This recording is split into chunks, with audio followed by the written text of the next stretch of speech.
Yeah. What's up? Like. Base boxing basement here. Triple B. Yeah. Now we are going on to yet another world-class fight on a 5 Fire Queensberry. V's Matchroom Riyadh season bill. And thank you, of course, to His Excellency, the excellent one, Turki al-Sheikh, for bringing us this super bill. Of course, as I said, it's a shame that Beterbiev had to pull out against Bivol, because that was the major fight, the key one. But there's loads of other really good fights, as I said. And Raymond Ford from the United States will be defending his WBA World Featherweight Championship over 12 rounds against Nick Ball. Nick, 5'2", small ball. Yeah, and Nick Ball's a guy that's people like to watch, He like to watch because he's aggressive. They will call him something lame like the mini Mike Tyson, the mini white Mike Tyson. You know it. You can see how people in boxing always give these facile comparisons to well-known fighters.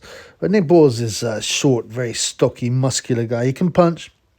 Out of 19 wins, he has 11 KOs, which is decent. I mean, he's a lower weight guy. He's featherweight. You can't expect the same kind of power at the lower weights, but he carries decent power. In his last fight, he fought for the WBC World Featherweight title against Ray Vargas. Now, after getting schooled for 6 rounds, and I thought, this guy's been outclassed. He keeps on going, Nick Ball. He keeps on going. Yeah, and eventually dropped Vargas in rounds 8 and 11, and it was a draw. Some people said Ball should be the victor. I thought it was very close. It was a draw. I might have edged towards Ball, but he was very dirty in that fight. And that kind of took the shine off for the Triple B. But he could. I mean, I don't buy that you have to snatch the world title to win. You got to win clearly to win. But there is something in that, right? Yeah, if it's real close, I think they should go towards a champion. But you're meant to score round by round. The boxing scoring system is extremely what's the word? Not compromised. It's not perfect by any means. You score one round 10-8, but your boy might have dominated. Then the next round, the other guy edges around. You score the round 10-8 if someone's knocked down. You score the round 10-9 even if your boy is dominated. If one guy's dominated, and then in the next round, the opponent might edge the round, and it's still 10-9. It doesn't really reflect, what's happened in the fight. But that's the way boxing's scored. It's slightly flawed. They should have more leeway. They should have more, if you dominate a round of 10-8, if you drop him 10-7, this kind of thing. But this is boxing. We're stuck with what we have, and Ray Vargas got the draw and held on to his title. And now Nick Ball is put straight in against Raymond Ford of the United States. Apart from Vargas, Ball beat Isaac Dogbe, who's a former, I think, double world champion. A decent fighter. I think he was moving up in weight. He's very small and stocky, but that was a good win. He got dropped in the 4th round, Dogbe. Apart from that, his most well-known fight is beating up Prince Patel's. Prince Patel's, what would you call him? His opposite, hopefully the guy that Prince wants to fight, Isaac Lowe. Isaac Lowe, the guy who's well known for, having exceptionally poor spelling. But he's tough. I mean, he's obviously Tyson Fury's cousin, so he gets given all these good fights, Isaac Lowe. But he got really dealt with, dropped in the 2nd round, cut in the 3rd round, and then stopped by by Nick Ball, which I thought was a great victory. He's beaten a couple of other guys sort of hanging around with half-decent records, hanging around world title area. Nathaniel Kakololo, whoever he is, but he had a decent record. Jesus Ramirez Rubio got killed in a round. Ludumo Lamati. I mean, you've not really heard of these guys. Because firstly, as Del Boy Chisora says, no one really cares about the little guys. And there's something to be said about that. I don't know anyone who's 5'2". Any males who are 5'2", right? And weigh like 9 stone, but whatever. whatever. If it's a good fight, I'm down with it. And Bull comes in as an underdog, slightly. It's another very even fight, which should go either way. So who's this Raymond Ford? Raymond Ford has 15 wins, 8 KOs, and 1 draw. He had a draw against a guy called Aaron Lopez, who was unbeaten. I would say Ford has got the slightly better wins. He knocked out Otabek Kolmatov, I think 7 seconds when treading on the cards. You know, he stopped him with 7 seconds to go. Kolmatov is a decent fighter. He also beat Jesse Magdaleno on points. And he got other guys. Richard Medina unbeaten, beaten on points. Sacario Lucas was 25-1, was stopped. Edward Vasquez, 11 wins, unbeaten. You know, in America, they don't protect their fighters like they do in the UK. Funnily enough, Ford has actually boxed a couple of times in the UK against a bum. He went on points. A guy with a 4-21 record. He also beat Reese Bellotti. He's, you know, decent at his level, but nothing, you know, nothing world class, near world class. So Raymond Ford's resume is better. He's got 5 inches on ball, allegedly. He has a slightly lower knockout percentage rate. I mean, he's definitely more of a boxer. You can be sure about that. But, you know, normally, boxer vs brawler, you go for the boxer. But Nick Baller's got that crazy kind of, you know, imbecile, that downy strength. He just keeps on going, like he did in his last fight, you know, against Ray Vargas after seemingly outclassed. So we can see a similar fight. But the real problem is this, right? Raymond Ford has been pictured looking exceptionally gaunt, you know.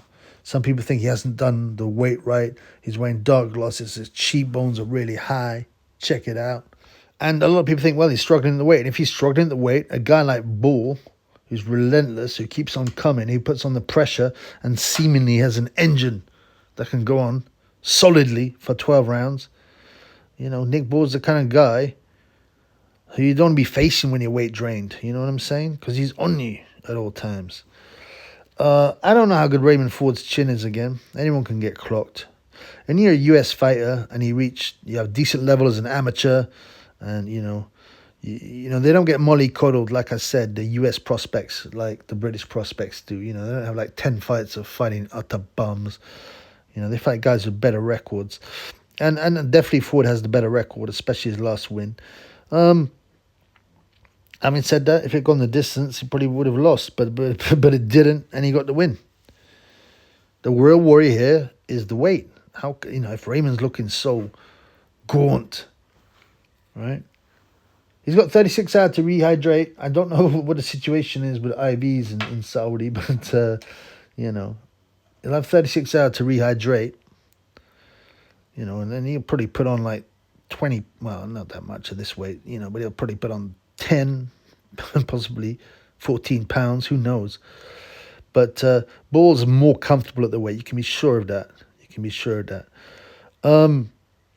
What'll happen again? Another tough fight to call. Will Ball's pressure, you know, his come forwardness, you know, and his fitness and his ability to make the weight comfortably. Would that be the difference? Or will Ford's skills take the win? And Ball has a solid chin, and you have to with that style, but he is quite easy to hit, especially in the early rounds when the guys are fresh. So this is another fight. I don't know what'll happen, you know. I mean, confidently. But you have to make a prediction. I think it'll be like the Ray Vargas fight. Nick Ball will get outpointed. Will lose the rounds quite clearly. Will look a bit crude in the early rounds. And then he'll start to get into it. The question is, will Ford crack? Is if he's really struggling at the weight, you could well see a Nick Ball late round stoppage. But equally, you could see Raymond Ford take a lot of the early rounds, hold on to that lead, and win on points. So he could stop Ball. I mean, the thing is, Ball takes a lot of shots, although I haven't seen any problem with Ball's chin. Ball hasn't really boxed that many top fighters to test that chin.